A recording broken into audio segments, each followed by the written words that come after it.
Okay, it's Saturday, April 13th, Saturday afternoon, and Ed and I have come back, and we're working our way back in this poor old house.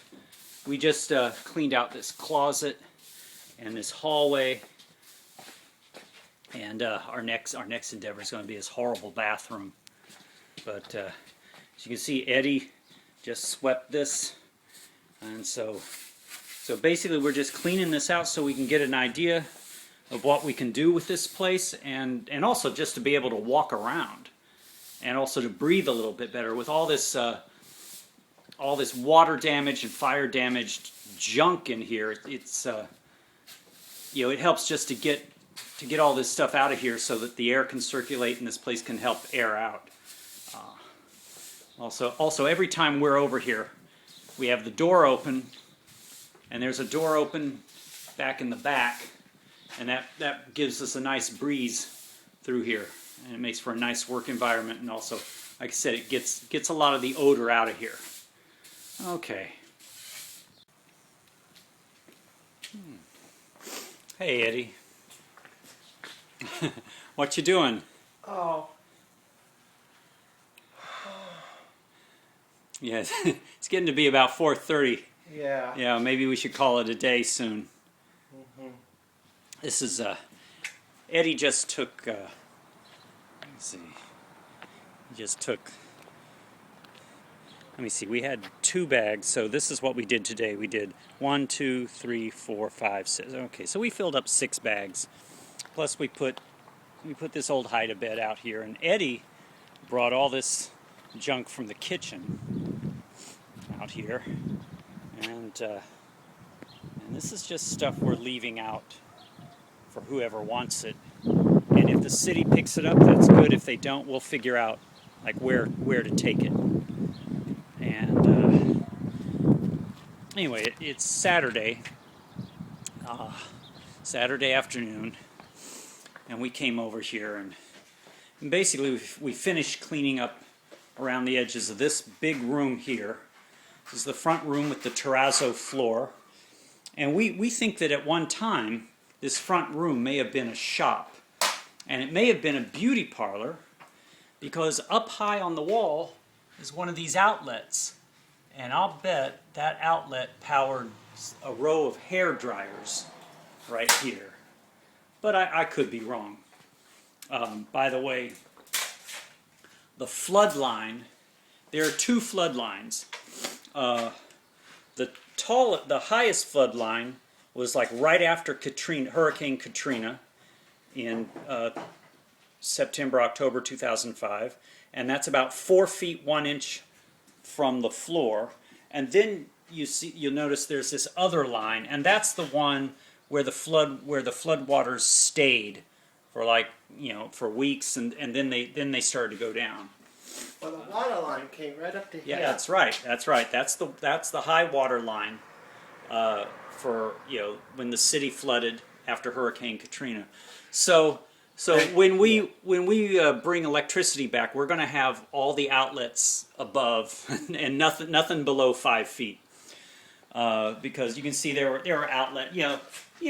Everybody just they didn't have a real serious hurricane for so long and everybody thought the levee walls would hold a hurricane back, and so everybody just they built like they do it. Yeah, some of the mold is from the aftermath of the flood, the humidity condensing on the walls, but also from before the flood, before Katrina, when this house burnt. After I set the fire in the kitchen. There was a real there was a 17 Sparhawk Street, Brighton. Yes, I remember. But anyway, we came back here, and Ed finished cleaning out this closet, and so he got all the junk out of there. And both of us worked on this little hallway back here. We just got all the junk out of these closets, and we tore off the cheap old accordion doors, and basically at some point this closet's just going to go. This is all going to be ripped out. And I cleaned out this bathroom It just had, you know, blankets and towels and junk and stuff on it. And I found the sink under the junk, and the sink was broken, so that's not worth saving. And then Eddie came in here. This is the kitchen and dining area. And so he took this shovel and he just started shoveling a lot of this junk into bags. And so probably tomorrow afternoon we'll come back and we may just shovel all this stuff into bags. Now here is where the fire was. Hey you guys, there's a fire! There's a fire! Stop it. Anyway, at one time, you know, this was the kitchen. This was the kitchen counter over here. And then this is like one of those double-stacked stoves or ovens. And then this was the stovetop, and it was on this counter. And behind it, going up, is the staircase that goes upstairs. And so the fire was right, and so it burned. The fire was obviously in the kitchen, had to do with the stove, and it, you know, they probably left something on the stove and went out and forgot about it, and it burned, you know, and so it burned a hole in the floor. And so, you know, that these charred timbers will have to be replaced. You know, basically what Eddie and I plan on doing, if we close the deal on this house, is we're just gonna rip all this stuff out of here. We're gonna gut this house, replace these timbers, and basically rebuild it from a shell. Okay, and then this back here, this is a little closet underneath the stairs that goes up to the second floor, and then there's this, and this was the back door, and this was a kind of like laundry room and storage room. You know, I think this was a porch that became an enclosed porch. And then there's this little backyard. Looks like it goes back about 15 or 20 feet to a fence. It's overgrown with a lot of banana trees. And, oh, I see one. One has a bloom, and this is the part that becomes the bananas. So oh, look at this. Oh, they're starting already. Okay, so we might have, oh, that's the neighbor's porch. Okay, and so we may have bananas in a while. But this back addition to the house is really leaning, and it's not really structurally sound. So we're going to take it down and recycle the clapboards on other parts of the house that are missing clapboards. Okay, and all this is going to come out. We're just, you know, day by day, we're just going to get rid of all this stuff. You know, there's Ed. Okay, I'm gonna take a quick walk up the stairs, and this is. Yeah, there's 11 steps, and then the 12th step is the second floor. And I was up here about 10 minutes ago just looking around. This door here used to be the back of the house. So there was probably a window here, or this was a door to a porch. And it looks to me like they enclosed a porch for an extra room. Oh boy. And it doesn't, you can see it starting to detach itself from the house already. Oh boy. Okay, I'm not going to go in there. Okay. And those are the steps downstairs. And this was somebody, you know, there was a closet back here. And this was somebody's, this was, I guess, the kid's bedroom, because there's these bunk beds. And this is a collapsing stair ladder that goes up to the attic. And the roof and the attic are still in pretty good shape. They have a few holes that need to be repaired. But like I said, this house seems to be structurally sound. All the problems are in the drywall and, you know, and this is where the kitchen below burnt this hole in the floor, so this has to be repaired and replaced.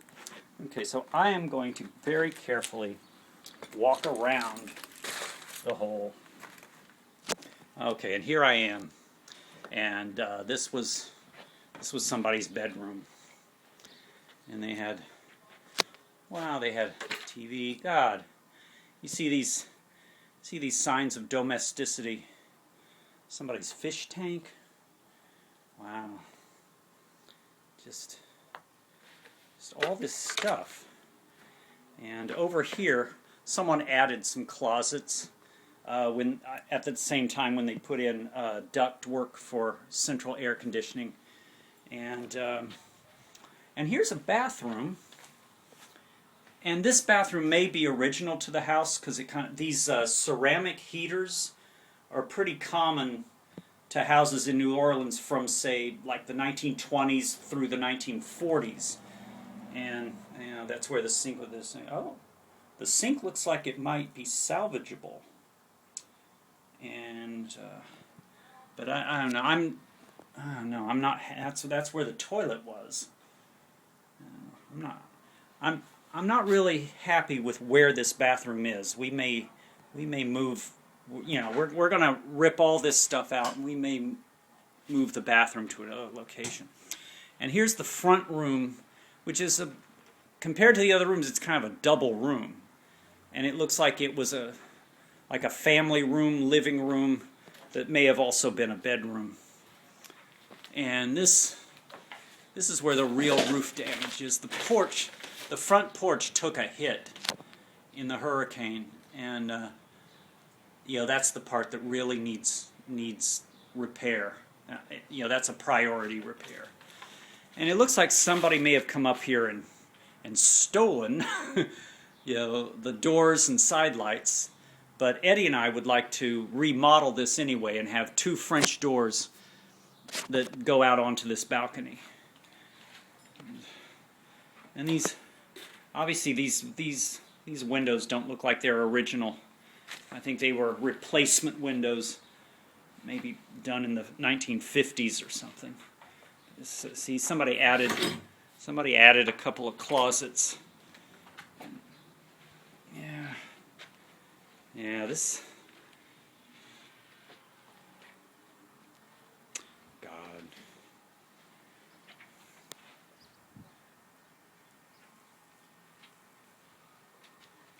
Okay. I think I know the fire happened.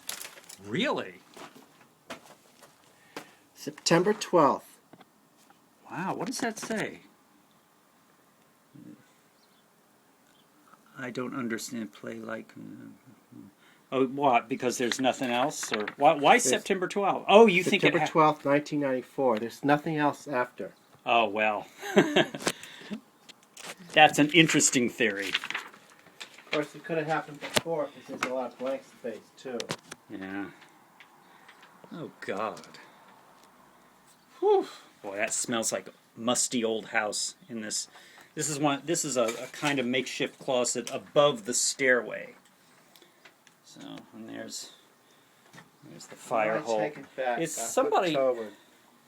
This is interesting. Somebody rigged up these 2 planks of wood, and they propped obviously this bunk bed back up, and then they did this. Oh, I hate to think somebody. I don't know. Well, we're putting this out on the curb, and when we can, we're gonna fold this down and take a tour up in the attic, but not today. Okay, this is going on 12, 13 minutes. Okay. Okay. Okay. Bye. Bye.